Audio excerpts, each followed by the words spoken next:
Pemerintah mewajibkan pada Oktober 2024 mendatang, seluruh pelaku usaha mikro kecil menengah memiliki sertifikat halal. Jika tidak memilikinya, maka para pelaku UMKM ini akan mendapatkan sanksi dan denda. Lalu bagaimana peran dari Komisi 2 DPRD Kepri untuk memastikan seluruh UMKM di Kepri bisa memiliki sertifikat halal? Apa saja yang telah mereka lakukan, lalu bagaimana progresnya? Untuk mengetahuinya lebih lanjut, kita telah tersambung dengan Ketua Komisi 2 DPRD Provinsi Kepri, Wahyu Wahyudin. Selamat malam, Pak Wahyu. Ya, selamat malam. Assalamualaikum. Ya, halo. Selamat malam. Ya, baik Pak Wahyu, langsung saja. Apa langkah konkret yang telah diambil untuk memastikan bahwa semua UMKM di Kepri mendapatkan sertifikat halal pada bulan Oktober 2024 mendatang? Ya, kami melakukan sidak atau kunjungan ke beberapa UKM bekerja sama juga dengan mahasiswa, kemudian juga dengan tim juga, selalu mengunjungi mereka apakah sudah memiliki sertifikat halal atau belum, Dan memang saat ini masih sedikit yang memiliki sertifikasi halal. Dan juga kami sudah melakukan sosialisasi terus, memberikan pemahaman-pemahaman kepada para pelaku UMKM. Jadi itu yang sekarang sudah dilakukan, dan kami akan mengejar target itu agar bisa paling tidak 50% para pelaku UMKM sudah tersertifikasi terkait halal. Dari sidak tersebut, berapa persen Pak Wahyu kira-kira UMKM yang sudah melakukan sertifikasi halal?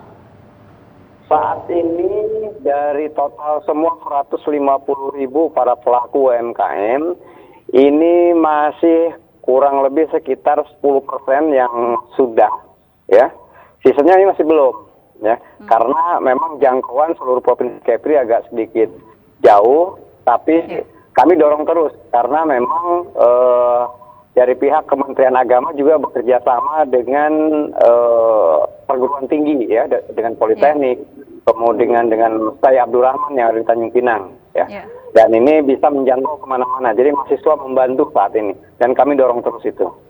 Ya, daerah mana saja Pak Wahyu yang persentasenya sudah lebih besar dibandingkan daerah lain di Kepri?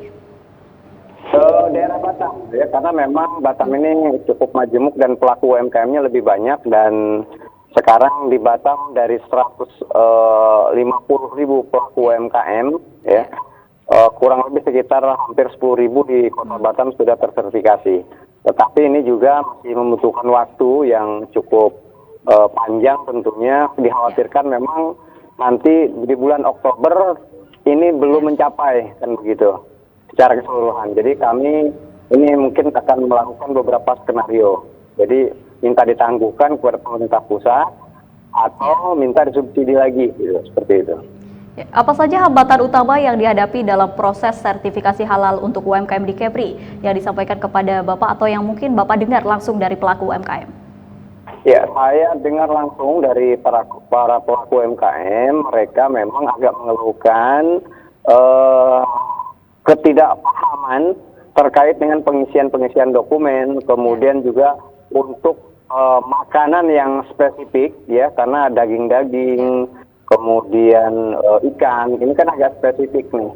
Jadi itu perlu proses yang namanya uji laboratorium, uji labnya. Nah, inilah yang memang proses agak sedikit lambat, karena dalam proses itu mempergunakan jasa Sukopindo dan juga ada surveyor, seperti itu, Mbak. Ya.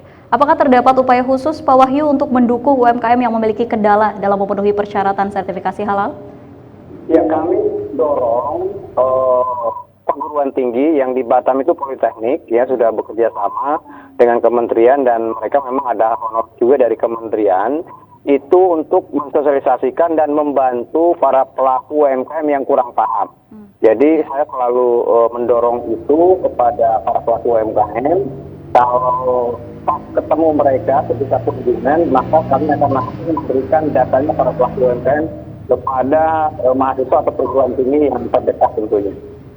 Ya. Apakah telah ada koordinasi dengan pihak terkait Pak Wahyu seperti Kemenag dalam upaya meningkatkan sertifikasi halal untuk UMKM ini? Sudah ke bulan Maret kemarin sebelum puasa, sebelum Ramadan, kami juga sudah ketemu dengan beberapa stakeholder, Kemenag, kemudian juga Dinas Perindustrian Perdagangan, kemudian Dinas Koperasi dan UMKM, dan juga dari surveyor, dari perguruan tinggi yang melakukan sosialisasi. Ini kami sudah bertatap muka dengan mereka dan membahas ini bagaimana percepatan, ya paling tidak 50% sampai bulan Oktober ini bisa tercapai, tersertifikasi para pelaku UMKM yang ada di Provinsi Kepulauan Riau. Hanya saja yang agak sedikit ini membingungkan adalah ketika produk makanan impor. Nah, ini juga yang kami terus dorong kepada pemerintah pusat, aturan atau regulasinya yang bisa jelas. Karena di Kepri ini makanan impor cukup banyak juga. Ya. Pak Wahyu, bagaimana upaya untuk memastikan bahwa proses sertifikasi halal ini tidak memberatkan UMKM secara finansial? Nah, untuk pelaku UMKM yang levelnya menjual makanan jajanan atau makanan pasar, ini diberikan subsidi atau gratis. Tetapi kalau mereka rumah makan, nah tentunya ini memang ada biaya yang mereka harus tanggulangi untuk biaya labnya atau laboratorium pengujiannya. Tetapi itu juga tidak mahal, ya. Dan kami mendorong ini bagaimana supaya ada subsidi juga dari pemerintah terkait dengan biaya-biaya tersebut. Ya. Sinergi antara pemerintah pusat, pemerintah daerah, dan UMKM sendiri, Pak Wahyu, dalam mencapai target sertifikasi halal untuk bulan Oktober 2024, bagaimana Pak? Target dari pemerintah pusat memang harus selesai di Oktober 2024. Namun karena jangkauan Provinsi Kepulauan Riau itu lebih luas lagi, maka kami meminta mungkin tenggang waktu ya kepada pemerintah pusat tentunya agar ini bisa tersosialisasi secara keseluruhan dan target itu bisa tercapai tentunya. Karena dengan jauhnya jarak-jarak 7 kabupaten kota yang ada di Provinsi Kepri, tentu ini membutuhkan anggaran yang cukup lumayan. Sedangkan dari APBN sendiri itu belum mampu meng-cover secara keseluruhan. Ya, Pak Wahyu, jika target ini tidak terpenuhi, apa masukan yang akan diberikan ke stakeholder terkait?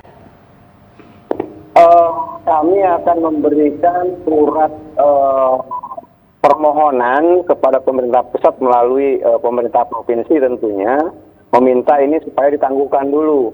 Kemudian kami juga meminta kepada para pelaku UMKM yang masih belum tersertifikasi, tentunya ini meminta untuk segera diverifikasi atau disertifikasi.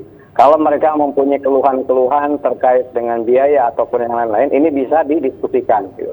Seperti itu. Yang jelas, bagaimana program pemerintah ini bisa dilaksanakan dan tidak memberatkan para pelaku UMKM. Ya. Baik Pak Wahyu, terima kasih atas waktunya.